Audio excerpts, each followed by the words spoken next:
வணக்கம் தலைமையிலே. மொத்த இந்திய மக்களையும் பொருளாதாரத்தில் மிக உயரத்துக்கு கொண்டு செல்லக்கூடிய வியாபார வாய்ப்பு. என்னுடைய வாழ்க்கையிலேயே இவ்வளோ பெரிய வியாபாரத்துக்கான தொகை ஆர்டர் நான் பார்த்ததே இல்லை. உலகம் முழுவதிலையுமே எந்த துறையிலுமே நான் பார்த்ததில்லை. தன்மையில் பார்க்கும்போது குழப்பமாக இருக்கும். அதோடைய எண்ணிக்கை 1 கோடி ரூபாயை 1 கோடி தடவை அவங்க கொடுக்க போகிறாங்க. 1 கோடி ரூபாயை 1 கோடி தடவை அவங்க கொடுக்க போகிறாங்க. அவ்வளோ பெரிய ஆர்டர், ஆயுதத்துக்கான ஆர்டர் இது. இந்த ஆர்டர் என்ன காட்டுது அப்படின்னா, 3ஆம் உலகப் போருக்கான துவக்க புள்ளின்னு காட்டுது. நான் எப்பவுமே பரபரப்புக்காக பேசவே மாட்டேன். இஸ்ரேலிய சண்டையெல்லாம் நிறைய பேர் சொன்னாங்க உலகப் போகிற மாதிரி மாறவே மாறதுக்கு நல்லாவே தெரியும். சண்டையை மட்டும் தான் பதிவு பண்ணேன். ஆனால் இந்த ஆயுத கொள்முதல் 3ஆம் உலகப் போருக்கான ஒரு துவக்க புள்ளியாக பார்க்கப்படுது. அதுபோக இந்த ஒரு படிப்பினை இருக்கும். ஒரு சின்னவன் தான் இவன் நம்மகிட்ட வேலை செய்கிறான், இவன் எளியவன், இவனுக்கு யாருமே இல்லைன்னு சொல்லி யாரையுமே அவமானப்படுத்தக்கூடாது. ஒருத்தர் அவமானப்படுத்தினீங்கன்னா அவங்க வெகுண்டு எழுவதற்கான வாய்ப்புகள் என்றைக்குமே அதை மறக்க மாட்டாங்கிறது ரொம்ப முக்கியமான கருத்தாமையும்.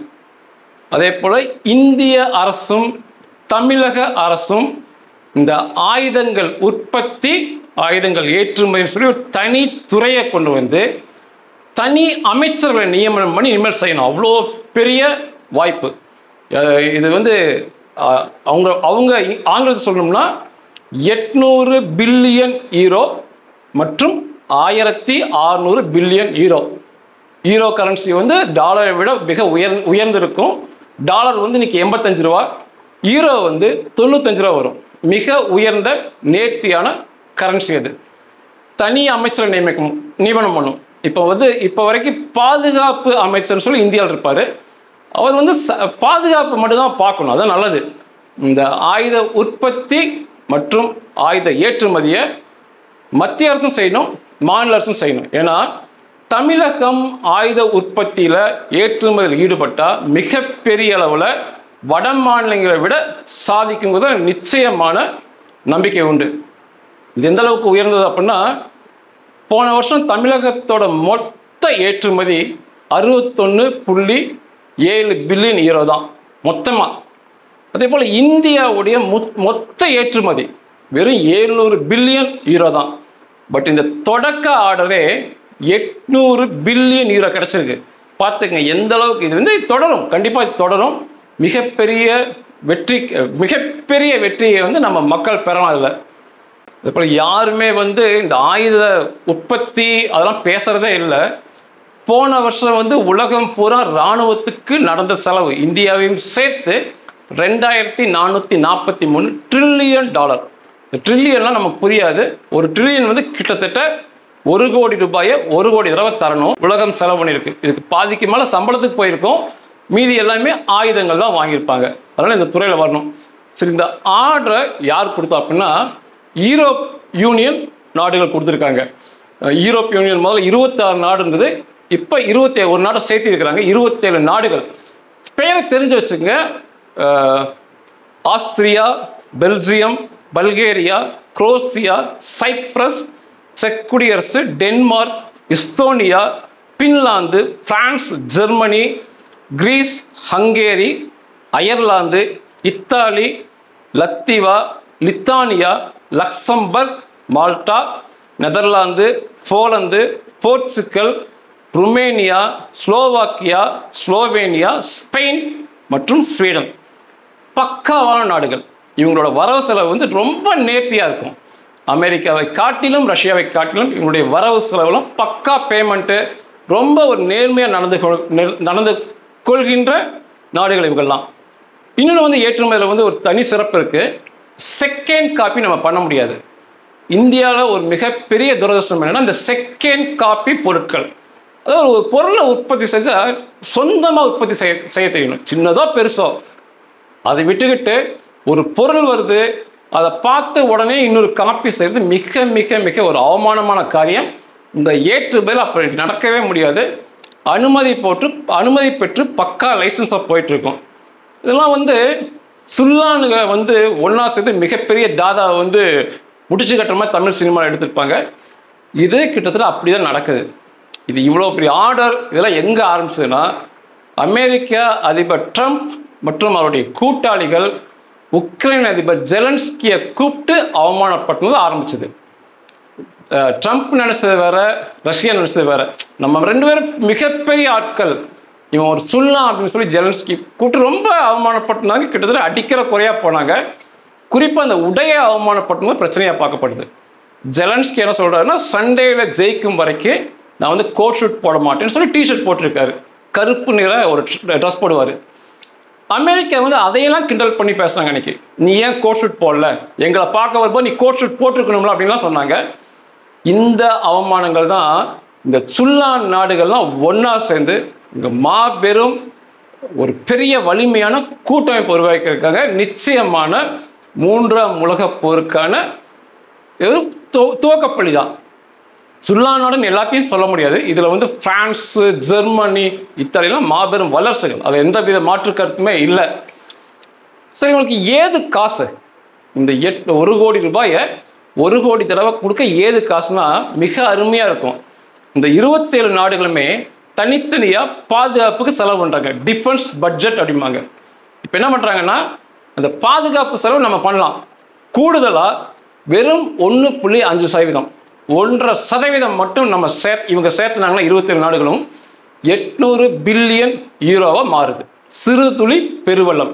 இப்போ என்ன சொல்கிறாங்கன்னா, இவங்க வந்து இல்லை நாங்கள் 3% கொடுக்குறோம் உக்ரைனுக்காக, எதிர்கால யூரோப்புக்காக இந்த அவமானப்படுத்திய அமெரிக்காவை வீழ்த்துவதற்காக நாங்கள் 3% அப்படி கொடுக்குறோம். அப்படிங்கும்போது 1600 பில்லியன் யூரோ போய் நிற்குது. இதுதான் இவங்களுக்கான காசு.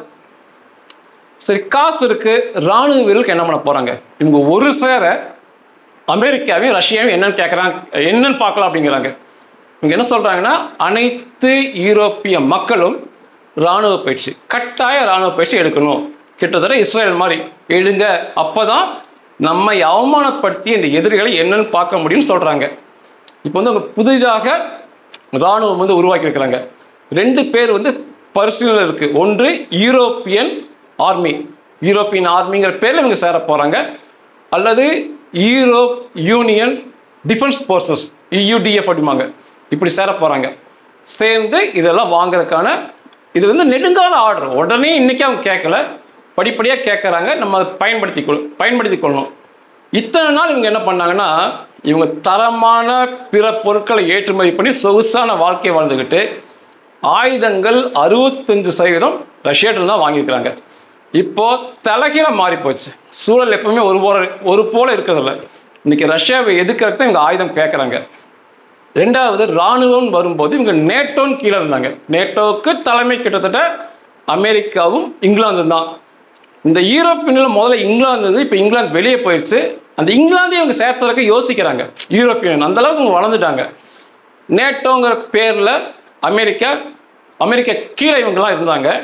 இன்றைக்கி இவங்களை அவமானப்படுத்தின பிறகு ரஷ்யாவும் வேண்டாம், அமெரிக்காவும் வேண்டாம், யூரோப்பியன் ஆர்மி இல்லை EUDF அப்படிங்கிற பேரில் நம்ம இருக்கலாம், ஆயுதங்கள் தானே வாங்கலாம், இந்தியா போன்ற நாடுகள் இருக்குது, நம்ம வாங்கலான்னு சொல்லி வந்திருக்கிறாங்க. இத்தனை நாள் வந்து இந்திய தேசம் வந்து மிகப்பெரிய ஆயுதங்களை வந்து நம்ம ஏற்றுமதி பண்ணல. யூரோப்பியனுக்கு மட்டுமல்ல, பெரிய அளவில் வந்து பெரிய ஆயுதங்கள் யூரோப்பியனுக்கு பண்ணல, வெளியும் பண்ணல.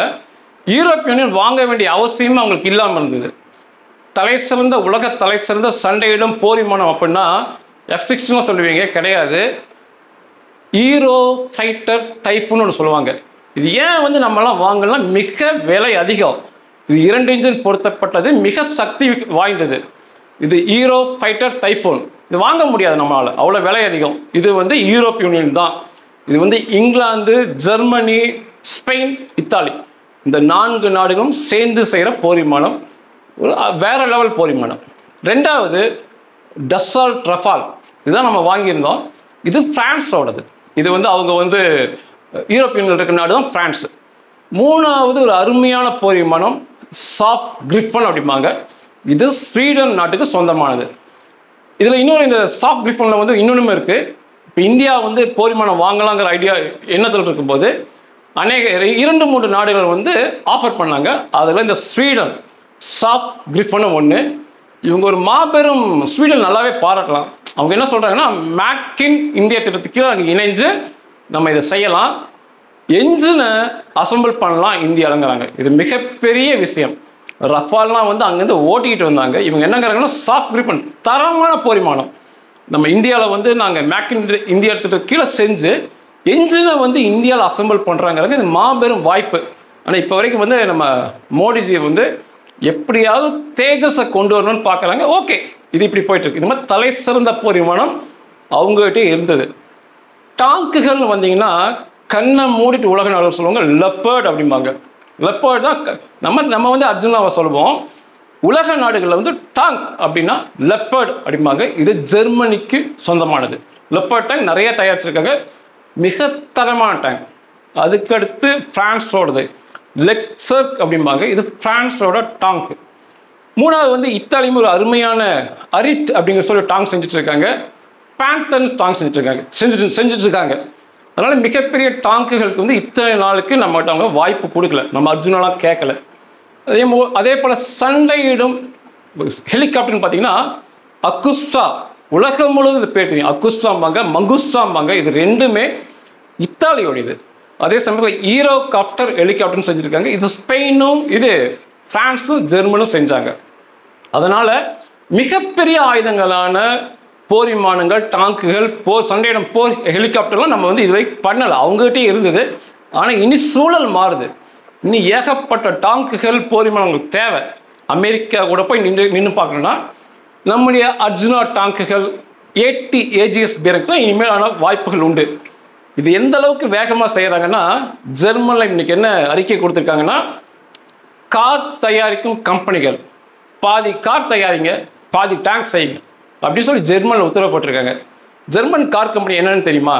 நான் முக்கியமானது மட்டும் சொல்கிறேன். வோல்க்ஸ்வேகன், ஆடி, போர்சே, பென்டலி, லம்போகினி, BMW, பென்ஸ், மிக தரமான கார்கள். இது போக இன்னும் ஏகப்பட்டது அவங்ககிட்ட இருக்கு. இந்த உற்பத்தி மையங்களை பாதிக்கு பாதி இனிமேல் டாங்குகள் செய்யுங்க அப்படிங்கிறாங்க. அப்போ இவங்க எந்த அளவுக்கு அவசரத்தில் இருக்காங்கன்னு சொல்லி நமக்கு இது புரியும்.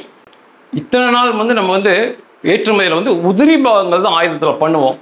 அதை காம்பனண்ட் அப்படிம்பாங்க, சப்சிஸ்டம் அப்படிம்பாங்க, எக்யூப்மெண்ட்டும்பாங்க. பேரை கேட்டாலே போர் விமானம் வரல, அர்ஜுனா டேங்க்லாம் வரல, உதிரி பாகங்கள் தான் நம்ம பண்ணிட்டு இருந்தோம். இந்தியாவில் வந்து பிரபலமாக வந்து ஏற்றுமதி செய்கிற நிறுவனங்கள் வந்து Bharat electronics, Hindustan aeronautical, Bharat dynamics, data patterns, Zen technology, Paras defence, solar industry, Azad industry engineering, Dynamatic technology, Vem technology. இவங்க தான் வந்து இந்தியா பூரா வந்து ஆயுதங்கள் அனுப்புகிறவங்க. இதில் முக்கால்வாசி இந்திய அரசு நிறுவனம், மத்திய அரசு நிறுவனம். இதில் சில தனியார் நிறுவனம் இருக்குது.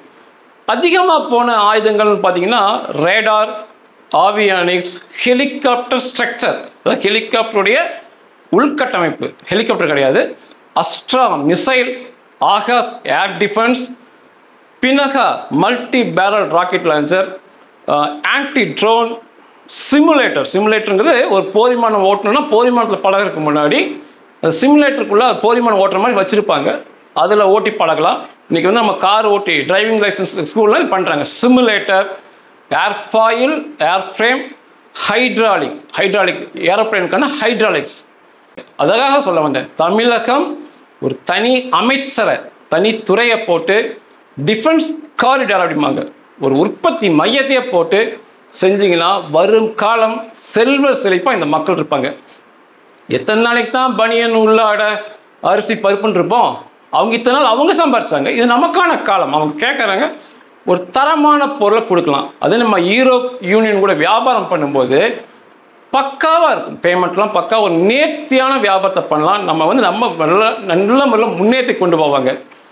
என்ன எனக்கு அங்கலாப்புனா, மிகப்பெரிய கம்பெனி, ஆயுத ஏற்றுமதி கம்பெனின்னு பார்த்தீங்கன்னா அதில் இந்தியாவுடைய நான் சொன்ன பேர்லாம் வரவே வராது. அதே போல் நாடுகள்னு பார்த்தீங்கன்னா அமெரிக்கா, பிரான்ஸு, ரஷ்யா, சீனா, ஜெர்மனி தான் இருக்குது. நம்ம சீனா தேவையில்லை. சீனா வந்து பாகிஸ்தானுக்கு மட்டும் தான் அவன் ஏற்றுமதி பண்ணுறான். அவன் பொருளை யாருமே விரும்புறதில்லை. இந்த இடத்துக்கு இந்தியா வருவதற்கு வந்து ஒரு நல்ல வாய்ப்பு. சும்மா வந்து ஒரு சின்ன சின்ன பொருளை ஏற்றுமதி பண்ணாமல் இதை பயன்படுத்திக்கிட்டு தனி அமைச்சர்கள் போட்டு இதை நோக்கி மக்களை இதை ஒரு குறிப்பிட்ட சாரார் தான் இந்த ஆயுதங்கள் பண்ணணும் இல்லாமல் எளிய முறையில் லைசன்ஸ்லாம் கொடுத்து இந்த பெரிய வாய்ப்பை இந்தியா புறம் பரப்புனீங்கன்னா இந்த மக்கள் அவருடைய வாழ்க்கை தரம், பொருளாதார தரம் மிக வேகமாக மேலே போகும். செல்வ செழிப்பான வாழ்க்கை எப்படி ஐரோப்பிய மக்கள் வாழ்கிறாங்களோ, அமெரிக்க மக்கள் வாழ்கிறாங்களோ, அது போல் இந்தியா முழுவதும் மக்கள் செல்வ செழிப்பாக மாறுவாங்க. இந்த ஆயுத வாய்ப்பு ஒரு தொடக்கம்தான். தொடர்ச்சியாக இது போய்கிட்டே இருக்கும். இந்த துறைக்கு அரசுகள் வரணும், நீங்களும் வரணும் தான் என்னுடைய ஆசை. நன்றிகள்.